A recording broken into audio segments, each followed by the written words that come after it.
Hey, at any time of the day, I'm Mike. And I'm Jake, and this is the Corona Chronicles, episode numero tres. Welcome. Howdy ho. Hope you've been well in quarantine. Hope you've been thinking about us because we've been thinking about you. As Frank Ocean once put it, I'm thinking about you. Yes. So. It's been, I think, how long has it been since the last episode? Like 2 weeks, maybe? Yeah, it's been a hot minute. Yeah. We've had a lot of activity within our house. So this is just a good, people are leaving again, which, we're not celebrating, but it's like, this is a better time. Pressing moment. And so it's been hectic. You know, people have been coming in, moving in and out. Kind of. Will moved out. Yep. Jeremy came and moved furniture out. And then Jordan is leaving on Saturday. So I hope they don't mind us using their names. But in other good news, I graduated college. You also have graduated college, but yours is a year ago. Yeah. But I graduated this last Saturday, technically, and then so did a couple of our other roommates, Michael Walsh, Corey Beck, Jordan Andrew Weatherall. I don't know why I said his full name. I think now Josh, everybody can find him on every government database. No one's watching this. I'm going to find his social. Who did I leave out? I know Will graduated. I think Josh graduates in the fall. And everybody else has a little bit more time. So congrats to everybody. And congrats to anyone else watching this who's a part of the class of 2020. You did it. And it's been a difficult time, as we all know. But we're here. And today, here, we are going to talk about hobbies. Hobbies. It's going to be good. Whew. How do you want to start? We will divvy it up. Well, I think, so I know we wanted to talk about hobbies just because what better time to pick up new hobbies / hone in on hobbies that you've previously had during quarantine, and this time, that we've all been at home. And so I know you and I at least have, most of the house have been working on things specifically. Mm-hmm. I don't know if do you want to jump in with what a hobby of yours? Yeah. My first hobby was shooting on film.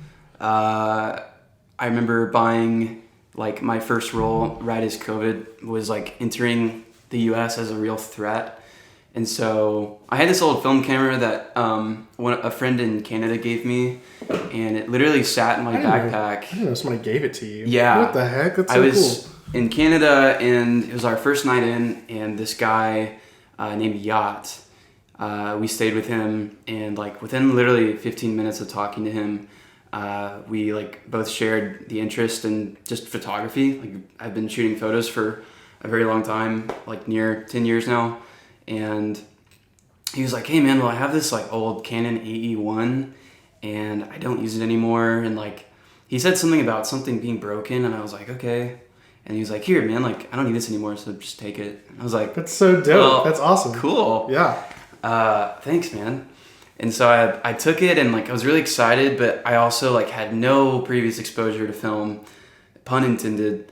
And I put it in my backpack, and I just got home, and I never did anything about it. I was like, this is really cool. This is very aesthetic to have.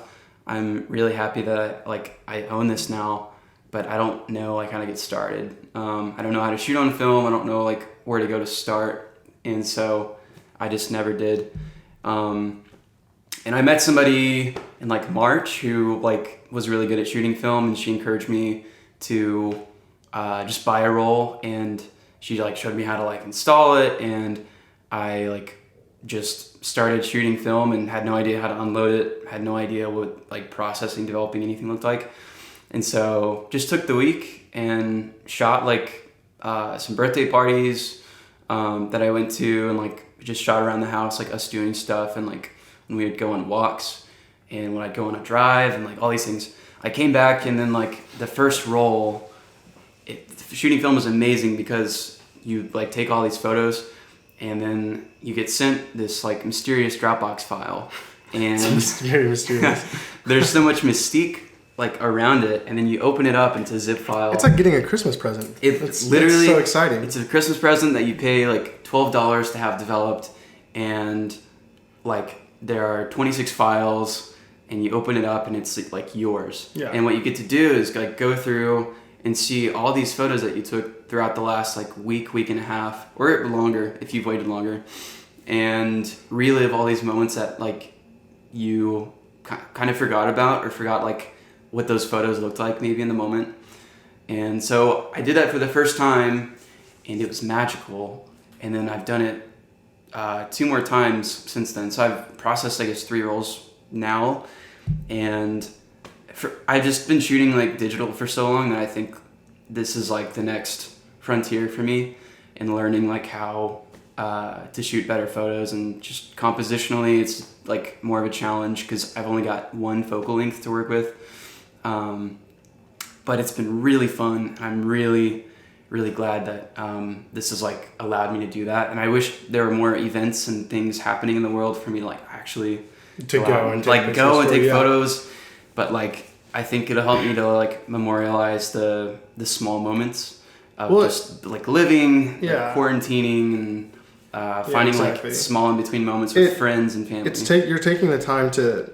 Well, what'll be interesting going back looking at these pictures is like you already have to challenge yourself to find things to take photos of because we're locked in our houses and not able to go do like a ton of things that we want to go do, which I think is really fun. Cool. I mean, it's like not necessarily fun, but it's like it's an interesting way of what is the word I'm looking for? Just like capturing what this time looked like for us, because like especially for creatives just all over, they have to be even more creative. It's a new challenge. So. Yeah, I think it's like it forced me, at least, and it's forcing a lot of us to like initiate something, like initiate plans. Yeah. Obviously don't like go travel to Japan take pictures. Yeah, like I mean, you could, but you could. It's like your job, but like don't take a vacation somewhere because you're like, this will be a really great photo. Yeah, but it's like, hey, let's drive like 15-20 minutes somewhere and find this like sweet spot out in the hill country where we're at. And if you don't have a camera, do that anyway because it's just nice. It's magical. It is cool. It never stops being magical. Yeah. So. Well, I mean, and I've been shooting a lot too. So before you, not like but I was shooting on film before you were. Yes, you were. No, no way. I'm not trying to like putting. Whoa, man. Dude, I shot before you did. So man. Cool. But I did start like a little while back. I think last summer, and it's just been a blast. And I think a big part of the fun of it is, so you get your little gift, like your file, your Christmas gift, and you're like, because you don't get to look at the pictures when you're taking them. And you know, like, generally what you took, and you're like, I was excited for this photo. I really hope it came out. And then sometimes you look at it, and it doesn't, or it did, and you're like, when it did, that's when it feels great. You're like, oh my gosh. But when it didn't, you're like, okay, what did I do wrong? And I think one of the most intriguing parts of this kind of like hobby for me has been like the learning curve of like, okay, like, it's not just like, you can just like a digital camera where you can just pick it up, take a ton of pictures, adjust a couple settings, make your mistakes, and then do it again. Like, it's prolonging like how long the time it takes for you to like really master it. Yeah. And it's like been so much fun. And like okay, so with my camera, I'll put in some pictures that we've both taken if you want to send me photos you've taken. So you'll notice like with my pictures, I have like these weird white streaks on like the on my images because like on the back of the camera there's like this weird clear sliver of just like light leaks. And like, but like other times it's just like it's overexposed, or you just don't get the exposure right at all. Then you just have like a completely black image, or you open up the back of the camera before rolling it back. I did the same thing with my first roll that I ever shot on. So it's like, I think it happens to everybody who's shot on film at least once. But it's just fun. It's really cool. I love it. It's been a good time. I wanted to acknowledge like 2 or 3 things because I just forgot to talk about it. I noticed this in the last podcast. We were talking very visually. Like you're mentioning very visual things, and I was listening to it, and I was like, these people can't see at all what we're talking about. Literally show them. So we have a YouTube channel that corresponds with the podcast, so you can watch it. So when we're talking about like the things in the room, it's because we're also recording it. So sorry if that was at all confusing for anyone. As you can see, we're no longer in the closet, and that goes along with Will moving out, and we have more space in here to kind of record in the room. And Michael has like this wonderful desk set up. And I have a beard now. Yeah, he has a beard now. That was not something that happened in the last podcast. So Yes. if that's any incentive or a disincentive to watch the video podcast version, Yes.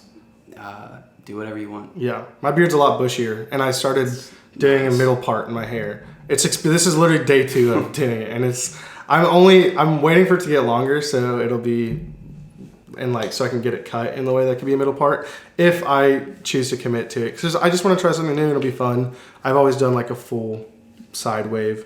I'm a fan. We'll see, but my beard is like intense right now. Like my mustache hairs go in my mouth, and it's weird, but I like it. It's nice, and it's also really irritating at times. I just wanted to acknowledge those things because we've moved, and it's nice. So, but if you're listening, there is a YouTube channel. It is the Corona Chronicles with the same exact image for like the thumbnail for the podcast. So be confused no more. All right, backtracking. Yes. So shooting on film has just been just this grand old time to. And also just like a motivator to go do, like you said, to go do more things. Like I was kind of already going on walks anyway. I don't want to say like going on walks was a hobby, but it was something I was doing more of because of a result of staying more at home. Mm-hmm. And I went and I would notice like, oh, like I really like this spot or this spot. And some mornings I started taking my camera out and taking pictures. And I've also been since kind of before, this whole pandemic began, I put in my first roll of black and white film, and stopped, like, not forever, but I stopped shooting on colored film. And I was like, wouldn't it be really interesting that like if all my pictures on film were like during quarantine, during the pandemic, were all just black and white. And so I haven't gone back to color yet. All my pictures have been black and white, and it's super dope. I think one thing that's been really, I remember doing it and thinking like these are going to be like dark images in the sense of tone, like they'll be kind of sad and like represent a really sad time, but like the joy is like all still there. Like I have pictures of like just my friends being so happy and doing like going out and doing really fun things, going out and walking at Lady Bird, going home, like whatever it might be, like it's just so like, if anything, it's been more encouraging than I thought it was going to be. Cause it's like, they are reflective of this really dark time in history that's going on, and yet our ability as like people to still remain happy, which honestly I feel like is a really subtle reminder that I don't want to say people are complaining a lot, but it reminds you of the privilege that we have to continue to be happy, because like regardless of what situation you're in, like there's still those moments of joy. And what's cool about having a camera is like being able to capture those moments, being like, I was happy here. This was really cool. Like we went on walks here, we did this, and like we played VR in the living room, or we did XYZ. I'm like blanking on the pictures I have right now, but like I don't know, there's still like so much joy in them. And I turned in my, I think second or third roll of film to our like local photography shop the other day. And so like I'm waiting for those to come in, and it's like the same little bag of like fun goodies that I'm gonna get and I'm excited about. That's so hype. It's just like it's just been an interesting time to be shooting on film and experimenting with it, and it's being at home has allowed me more time to put focus into it and try to get something new and fresh out of it. So that's been really exciting for me. I just love shooting on film. Is so much fun. I do want to get a new camera, and I've told you that. Like I don't, and the light leaks like bug the hell out of me. And I do really, if they're not like light leaks, if you know a lot more about film than me, please let me know, educate me. But I think they're light leaks because there's like I shoot on a Nikon FM10. There's this weird clear sliver on the back of I don't know who designs a film camera with glass on the back, but it, I think, exposes the film a little bit. But anyway, I'm looking to get a new camera, and Mitchell, Matt's friend, was telling us about his Fuji camera. Did he talk to you about that at all? You were were you listening when we were talking about it?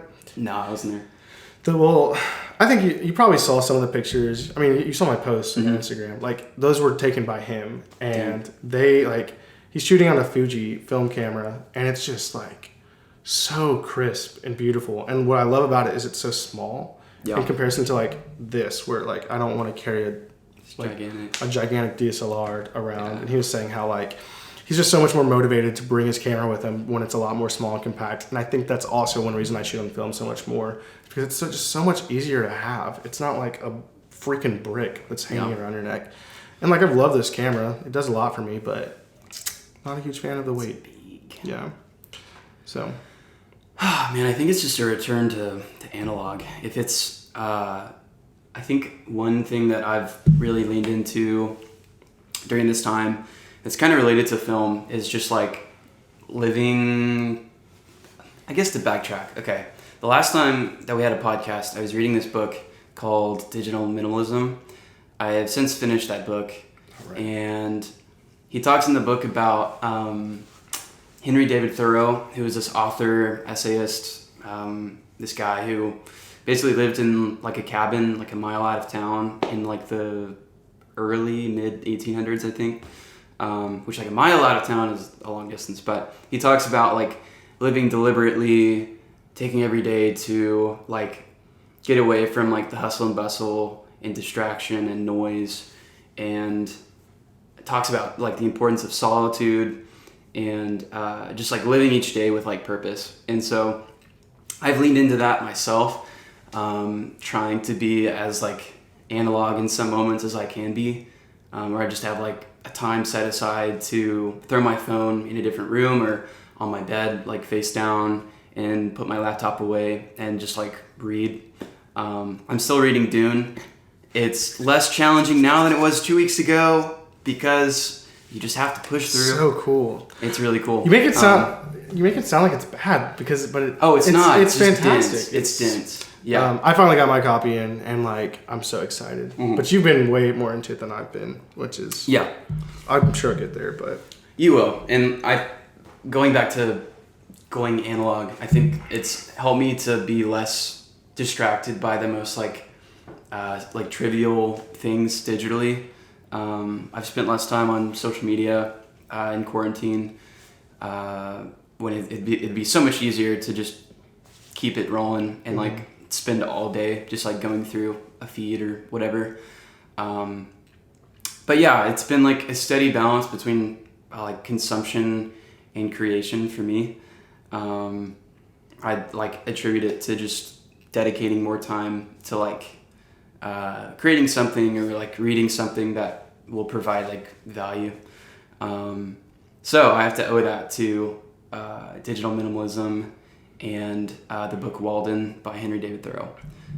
That is kind of related to hobbies. I would just say a hobby is disconnecting. I mean, it's a general. We can generalize we're just talking, which is fun. But I will say I've been way worse about that than that's something I have been really bad about, is just like I'm on social media and like my phone way too much during quarantine. I don't blame you though. A lot of people. Exactly. I run out of like things to.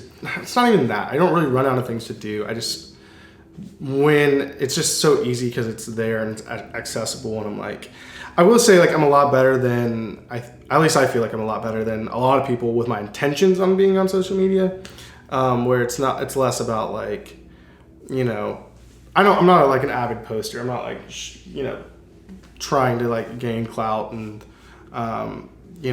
for specific like personal gain. I just go in to see what other people are doing and what's going on in the world. That's how I keep up to date, and I listen to other podcasts on my own. But I do it a lot. And then like a TikTok is like a fun. That's kind of been a hobby. I was in the house. There's been something we've been indulging in. Very much so. We've been taking lots of. I mean, you've taken more than I have, or made more TikToks than I have. Yeah. And so they're funny. They're great. I would definitely classify that as some good low grade creation time. Yeah. Just like the most like dumb idea can at least like get my creative juices going for like a second. Yeah. I can lay my head down and know that I've made something today, even if it's totally awful. Exactly. It feels good afterwards yeah, making a TikTok. It does. No matter what, if you're just putting something out in the world, it is a good feeling. Yeah. Unless it's like intentionally trash.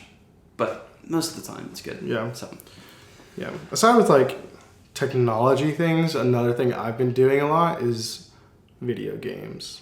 Which has been everybody in this house to a degree. We all play a lot of video games. Well, Call of Duty before this was kind of a big trend. And then it kind of pittered out a little bit. I don't even know if it pittered out as much as just like we did it so... I don't want to say so often we got bored, but because it was like we had so much less to do. And because we play video games, we just didn't want to keep playing the same game over and over. Because I feel like we could still go back to Call of Duty and have a great time. But we ventured out a lot like with Valorant. We do like way more Jackbox than we ever would have done. Seriously. If it wasn't for the case of what's going on. And me and Jordan started playing God of War again on like the hardest difficulty, which has been like an absolute blast. It's because it's such a great game. I've had a good time doing that. And then I got my PC where I've just been playing tons of games on that. And you know, like, I guess, like, to a degree, it's not the best way to, like, spend your time. But it's still a lot of fun. It's a form of entertainment. And to a degree, I think it does kind of flex your creative muscles a little bit. Just with, like, interactive media and, you know, with specific stories, you're like, okay, this is, like, interesting. And it does some brain flexing, I hope. Well, also, this is the most free time that anyone's like ever had in history. Yeah. Well, probably in American history in the last 50 to 100 years. So, I don't blame you, and I don't think anyone blames anyone for like just enjoying time however they want to. Yeah. So. Yeah, we've also been. You got something? What were you gonna say? I was gonna say that we've also been consuming a ton of film. Which is like, if that's a hobby, like kind of.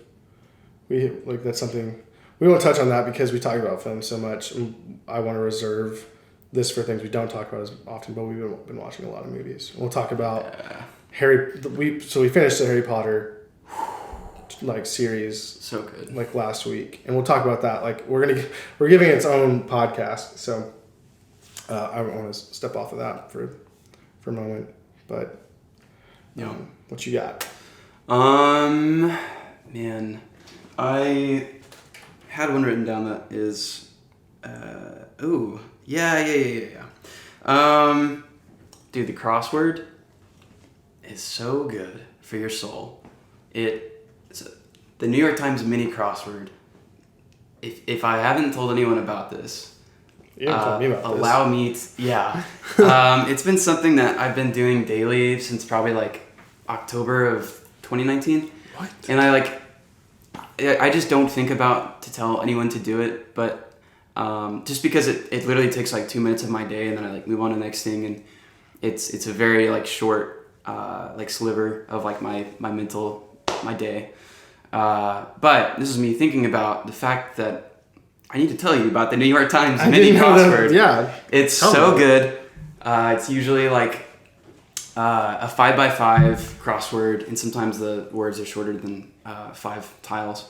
But there's one new one every single day. They're generally pretty accessible, so you don't have to like have a ton of knowledge about a ton of stuff. But they like stretch your mind. It's like good fun trivia. And on Saturdays, I think it goes to like a 10x10 grid. And so those are like the hardest ones of the week and my favorite ones of the week. But that has kept me sane. It's been a good like daily rhythm for me. And that's something that I would definitely classify as a hobby and a newfound like love and passion. But it's such a small part of my day. So while I'm thinking about telling you, let me tell you, it's great. It's just, I think it's New York Times, like nytimes.com/mini, or slash mini cross or something like that. You know what? I do kind of remember sometimes you coming to me like being like, hey, like, what do you think this is? Yeah. And like maybe like twice, but I had no idea that was like a daily thing. That's awesome. Yeah. That's really cool. It's really fun. Dang. It's not like a groundbreaking, life-altering hobby, but it's just like a good constant for me. Yeah. And it's something that me and like my coworkers, who are now just like my really good friends, have bonded over for a while. Do you still do your song a day? Yeah, like the playlist. Mm-hmm. Yeah. That's been something that's been going on since 2016. Mm-hmm. So I'm curious to see. We are 145 days into the year, going on 146. And I don't know how you manage to stay so on top of that. It's a daily reminder. Yeah. So I just have a playlist with all my songs. I have a song of the day playlist where a song is placed every single day, obviously of the year. And then I have a song of the day runner-ups, which is just like a pool of all the songs that almost made it. But didn't. So you're just so much more disciplined with that than I am. Like with just like I think things in general. Like I don't know. I just need to get better at. I just have like such low willpower, especially now. Like my motivation is just It's just like meh. Another thing I've been working on, and I think there's not necessarily correlation, but I think it's going to give you something to talk about too, because it's what's the word I'm looking for? It's like an artisan thing that they're doing. So for me, and I know what your thing is, and I hope we'll connect here as I speak about my thing, but I've been trying to learn about mixology and how to like kind of bartend and like the art of drinks.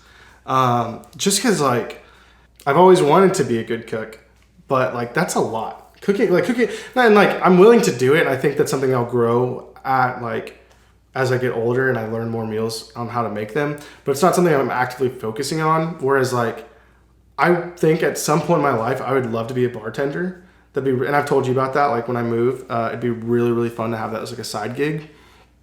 But I think it's just really like just like knowing like the flavors of drinks and like what goes with what. And so I've been watching like certain like YouTube channels and things. Like I'll look up stuff like, how do you make this kind of drink? What kind of tools is this? What is the terminology for these things?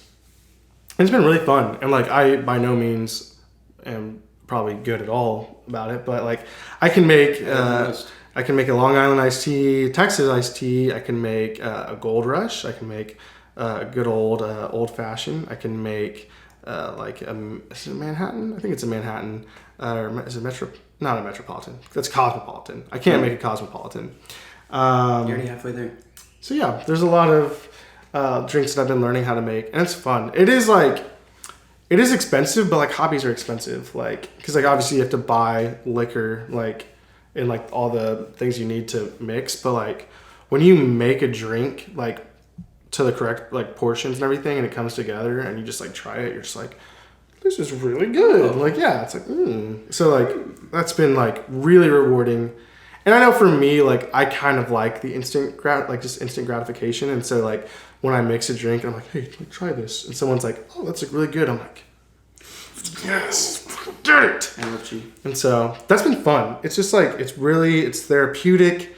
It makes me feel knowledgeable about something. I like it. And also like watching the videos are cool and like just learning about it. It gives me something new to learn as like I'm not in school now. So like that's been a blast. Yeah. And like that's something I want to get better at. Like it's not a hobby. Like film was something I was doing before this. This is a hobby that like I'm trying to learn about now. Yeah. And so what I was talking about when I was saying like artisan stuff, I was talking about how you wanted to like learn how to do woodwork. Yeah. Building things. Yeah. Honestly, a lot of that kind of segues nice into, I just like want to be better at like home life and like home skills. So like coffee kind of fits into that, like coffee brewing. I've like learned how to brew a lot of different kinds of methods of coffee. So I've done like, I started with Keurig, and like Keurig is the easiest possible way to make coffee. Like that's not anywhere near artisanal, but Chemex and AeroPress have been like my two main ways. and that's like the most like consumer friendly like coffee brewing methods that are like genuinely good coffee. So that's also been a good daily rhythm. Daily rhythms are sort of the theme of quarantine life for me right now. But yeah, besides that, like cooking, woodworking, just like having like projects that like require my hands and like problem solving, I think it would like open up like parts of my brain that just haven't been like stimulated in a very long time.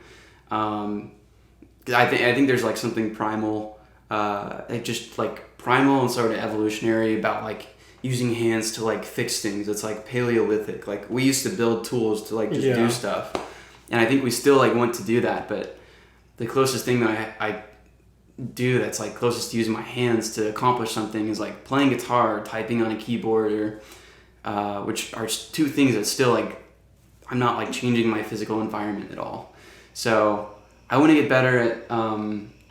It kind of goes back to the whole analog thing. Like if I was sent by somebody out to the woods and they were like, hey, we'll just like instruct you on how to like build your own house, like build your own log cabin like by a river, and like we'll teach you that over the course of like 12 weeks. I'd be like, that's amazing. awesome. Let's freaking do it. Yeah. And then like you get to live in this place and you get to like decorate it how you want, and like you'll be responsible for fixing the problems of the house, but like you'll learn how to do all those things, and you'll be better at woodworking and using your hands and like just taking care and tending for a home by doing it. I think I would sign up in a heartbeat. Yeah, no, I mean it sounds so cool, and like and woodworking I think is also something that I've always been intrigued by, but not. I was less motivated to kind of pursue that, I think. So, but that'd be really fun to like be able to build your own log cabin, and I feel like I've seen like in recent like passing, just like people who've been building things, and I'm just like really nice, like well structured things, and I'm just like, that's cool. I want to be able to do that. So I don't say like just like more like man things, but like. Because that's not like necessarily a man thing, but it's just you feel like an adult. It's primal. You're like, I'm doing this. It's like this is you. It's like it's this feeling that was like I was made to do this. Yeah. Because like if you go back in like our cell's history, like we were essentially made to be doing that kind of like manual. It's like manual satisfaction. Yeah. Oh no, I love it. Like I know back at home, like when my mom would. Whatever it might be, like a new microwave, or not necessarily a microwave, but like a fan, something very mechanical, and they're like a bike for the girls or something. They're like, hey, like they always come to me because they know I love just like, ooh, let me put it together. Like it's just fun. It feels like a puzzle, and I'm figuring it out. And then you do it, and you have like a complete thing there. And so to build something out of nothing is just like there's nothing there. Now you built a chair. Like that's so cool to me. Yeah. Yeah. I don't know. I would. Love that might be like a later in life thing, but I do agree, like I want to be better at house things, especially as I'm transitioning now into this like new age of my life, which for me recently I've been trying to be more cognizant of like I don't really know how to phrase this, but like I guess like room design. I'm just now kind of getting more of a feel of like what makes me feel comfortable in my own skin as far as like a space goes. It took me really long to figure that out with like clothing, with music, and I'm getting to a place where I'm like, I know what I want in my room. And we talked about this a little bit, just like levels of minimalism. I don't like a lot of clutter. I like it to be really just like the necessities, like my clothes, my furniture, and then the things that I use like on a daily basis. When it comes to things I'm just not using, like from an entire year, I'm like, why is this in my space? Like I could be storing this somewhere. Yeah.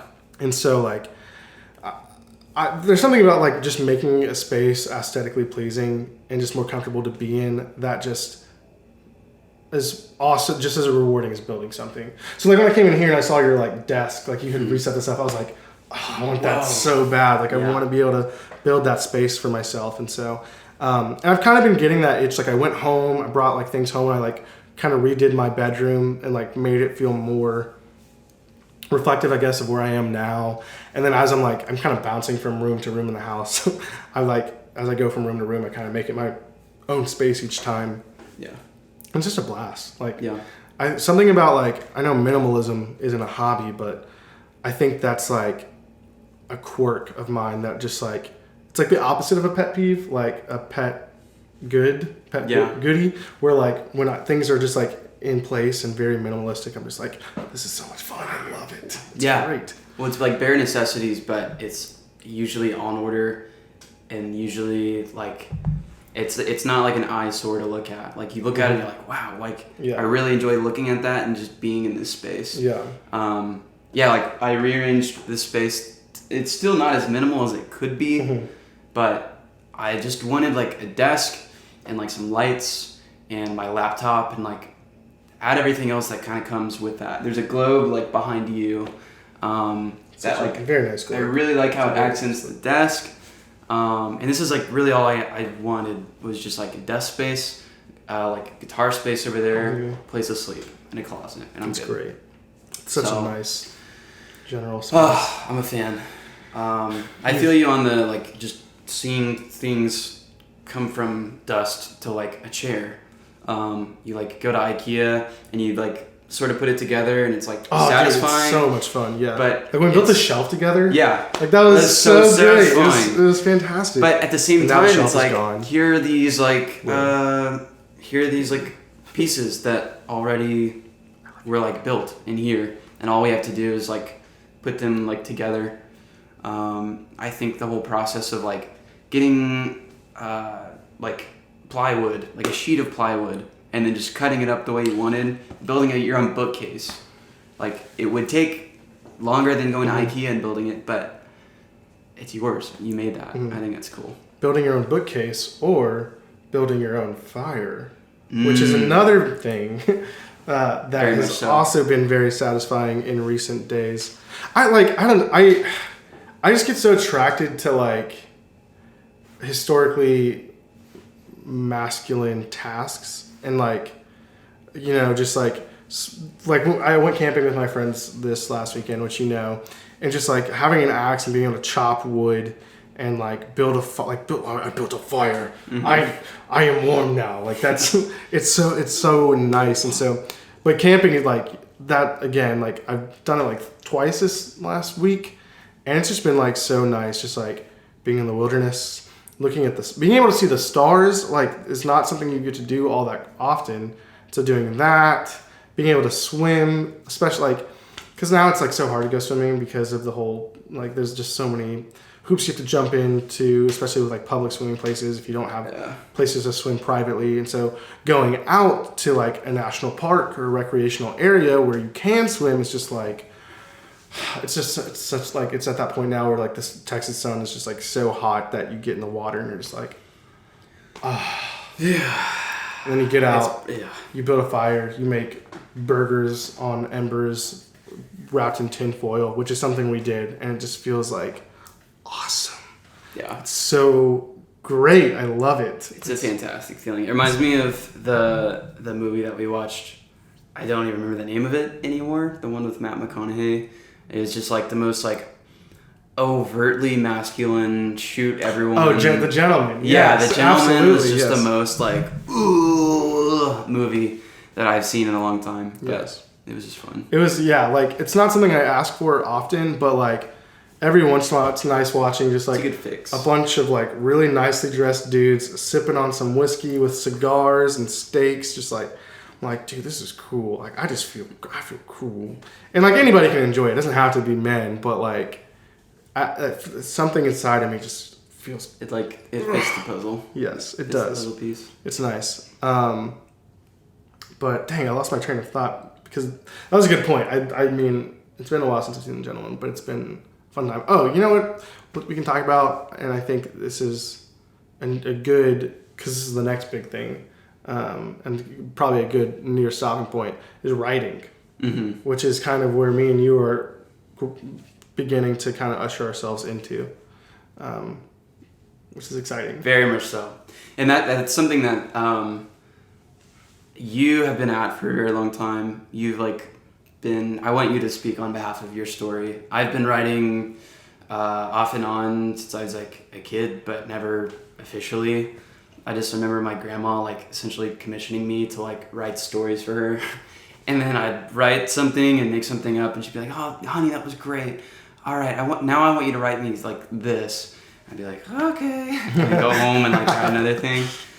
And also, I just thought of this like brief story, and I love it. In 6th grade, there was this video game I played called Fliff, and it was this MMORPG, which is just a way of saying I played online with other people. And it was this fantasy game, and so I wrote like a fan fiction about this game with like real characters, and there was like a romantic subplot, and like the world of the game was like the world that I was writing about. And anyway, I wrote it in this red folder, and I took it to like my 6th grade like reading class.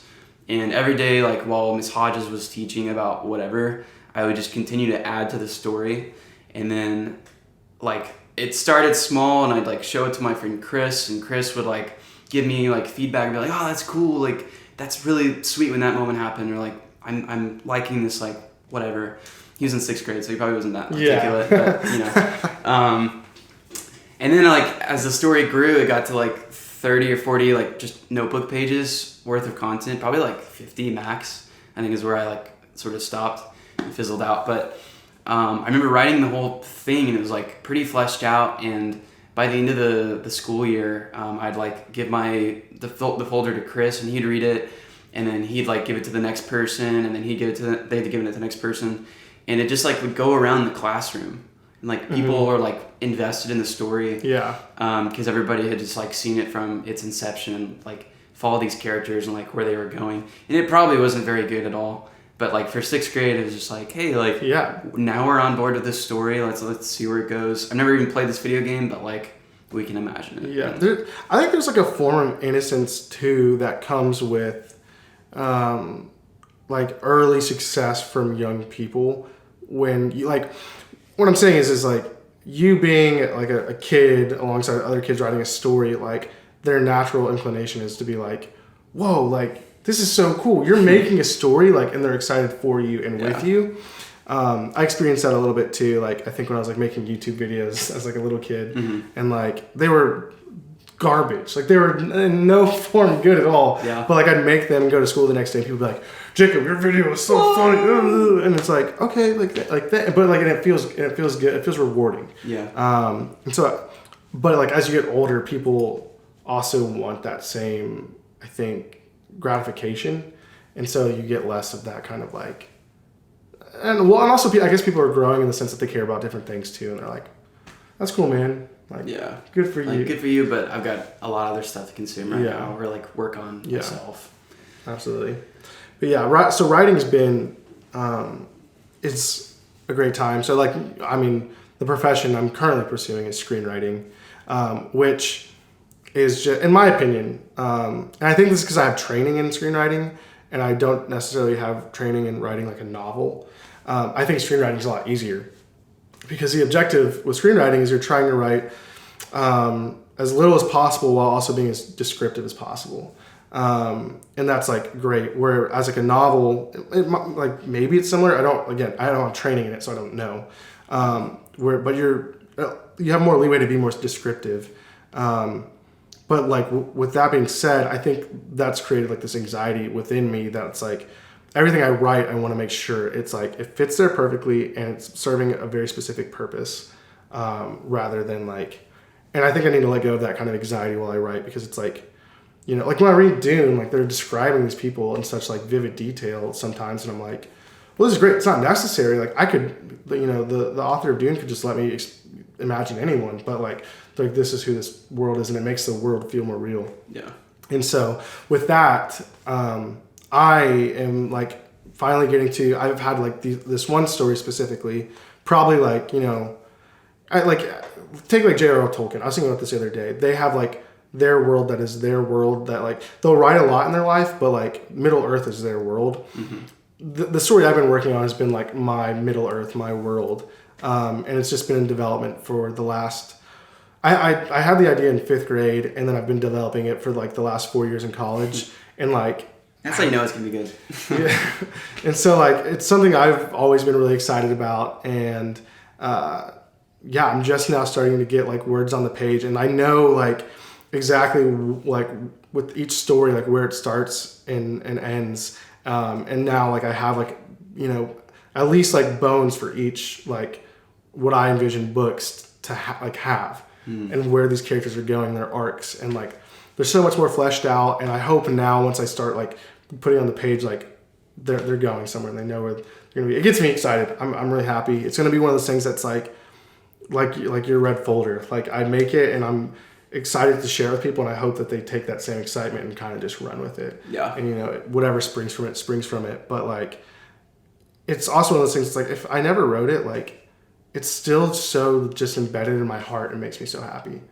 Yeah. So. And that's like a lot of value already. But when you like turn around and share that with the world, that's how you like make the impact that J.R.R. Tolkien or C.S. Lewis or George R.R. Martin, Suzanne Collins, Dale Carnegie, what's that? J.K. Rowling, Rick Riordan, Chuck E. Cheese, Lemony Snicket. Actually, Danny DeVito. Danny DeVito is great. But yes, very good. But yeah, I think I'm excited about it, and I hope that I guess so that I'm able to like instill that same excitement into the story, and like, you know, I just want to be like I was saying, you're so much more disciplined than I am. I just want to be able to like push myself to do it, and like I want to hear more about. I want you to talk about what you're working on too, because like, I mean, like that's exciting. You being productive on what you want to make and your creative brain motivates me to like act on my own creative thoughts. Yeah. And so like, you now getting this itch to write your own novel is like also really exciting for me. Yeah. And I guess that's a testament to like, you know, that whole fear of like, I want people to be excited about something I'm excited about. Like, I'm already excited about your story. I'm already like, it's already cool and it's fun. Well, thank you.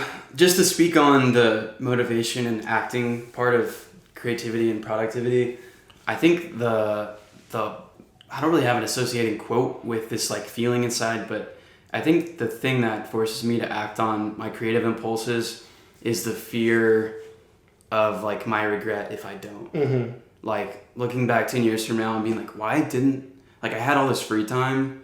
Why didn't I do something with it? And so I get fearful of like, I don't want to feel that regret, because regret is like, I feel a lot of regret about other things and I don't want to feel that at all. And so I have to do it.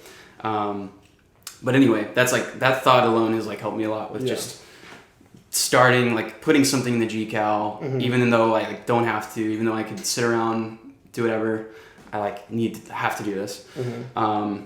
So my like egg of a story, my like little like seed, was inspired by this episode of this travel show called Departures that I'm going through right now, which is actually, I wouldn't consider watching it to be a hobby, but it's been like one of the best daily rhythms in quarantine life. So many daily rhythms right now. Like my day is pretty much identical every day, which is pretty cool.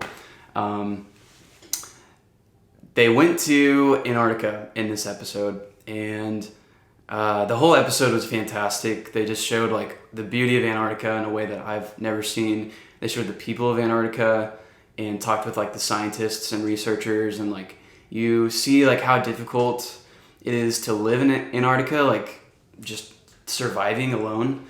And it reminded me a lot of Dune in a way. And in Dune there's like, it's just a desert planet and it's really hard to live on, and you're fighting for your own survival, and there's like a few different parties. There's really not a ton of like factions or families that you have to meet. There's like 3. And so I got inspired by that, and I don't want to divulge like too many details, but it would just be a story about survival on somewhere like Antarctica or Antarctica. I'm excited about it. There's a general premise. But I haven't written it, and if I say too much, then like I'll feel like I've done it. I was gonna say, I feel like what we could do is, because I know we're both very passionate about our stories, we could probably have an entire episode just talking about what we're working on. For the stories. Let's save that. Let's save all this because I know I tend to get really excited when I talk about my stuff. Yeah. But, and I think to end off, on this episode, the most, I guess, like the next hobby is this podcast. Oh yes. And so we've been doing this, and it's been a good, like we said, it's a good place to come decompress, at least with each other, and just have conversations to sort of clear our thoughts on certain things. And a lot of the conversations we have in this are conversations that we already kind of have in passing. Yeah. And so so many conversations like this in the living room. But it's nice because we're cataloging it. Like we're gonna have like later on we're gonna be like, what did we talk about in quarantine?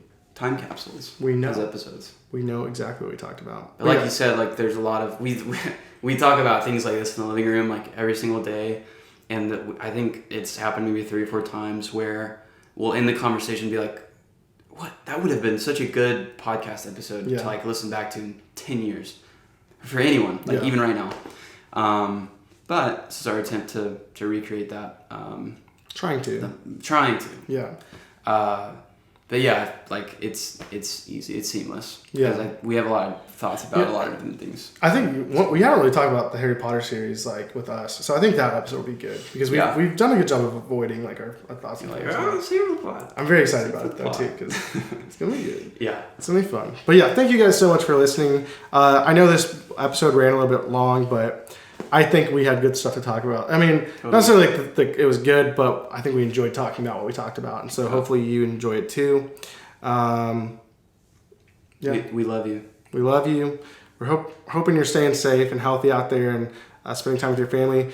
Continue to be safe as the world starts reopening up. It is May 25th or 6th right now, and things are reopening, but that doesn't mean that the threat is no longer there. So be careful. Take care of yourself. And take care of yourself by investing in new hobbies. This episode brought to you by MailChimp. I'm just playing. Monkey. But actually, like, invest in doing something. Do something creative. Write something. Wake up and just act. Yeah, just look up things that you've been wanting to do and or divulge in things that you already enjoy doing. You know, there's so much out there to do and be excited about. So just go out there and be excited and motivate yourself. Set daily reminders on your phone to do your crossword or to look up a YouTube video about mixology or woodworking. Just do it. Just do it. Just in the famous words of Danny DeVito and Shia LaBeouf. Just do it. And Andy. What's his name? Circus. No, I'm thinking of a different Andy. It doesn't matter. We should head out now. Yeah. We just like hanging out with you guys and with each other. I love hanging out with you, man. It's always good. You, man. All right. Thank you guys. We'll see you guys next time. Have a great day.